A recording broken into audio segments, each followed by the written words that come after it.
Hi ಸ್ನೇಹಿತರೆ, ಈ ದಿನ ಒಂದು ವಿಶೇಷವಾದ ಗಿಡ ಪರಿಚಯ ಮಾಡಿಸ್ತಾ ಇದ್ದೀನಿ. ನೋಡಿ, ಇದು ಎಷ್ಟು ದೊಡ್ಡ ಮರ ಇದೆ. ಇಲ್ಲಿ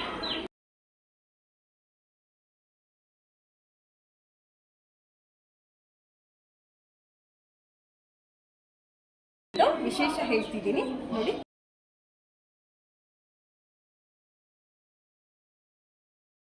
ಇದು ನಾಗಲಿಂಗ ಪುಷ್ಪ ಅಂತ ನೋಡಿ. ಹೇಗಿದೆ ಇದು? ನಾಗನ ಹೆಡೆ ಥರ ಇದೆ ಇದು. ಇಲ್ಲಿ ನೋಡಿ, ಇಲ್ಲಿ ಲಿಂಗು ಕಾಣಿಸ್ತಾ ಇದೆ ನೋಡಪ್ಪ ಹತ್ತಿರದಿಂದ. ಸೊ ಇದು ನಾಗಲಿಂಗ ಪುಷ್ಪ. ಎಷ್ಟು ಸುವಾಸನೆ, ಘಮ ಘಮ ಅಂತ ಇದೆ. ಎಷ್ಟು ಚಂದ ಇದೆ.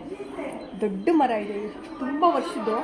ಈ ಮರಕ್ಕೆ ಸುಮಾರು ಏನಿಲ್ಲ ಅಂದರೂ 1 ಶತಮಾನದ ಇತಿಹಾಸ ಇದೆ ಅಂದ್ಕೊಳ್ತೀನಿ ನಾನು.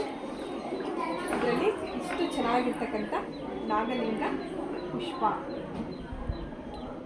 ಸರಿ, ನಾಗಲಿಂಗ ಪುಷ್ಪ ಇದು ನಾಗನ ಹೆಡೆ ನೋಡಿ.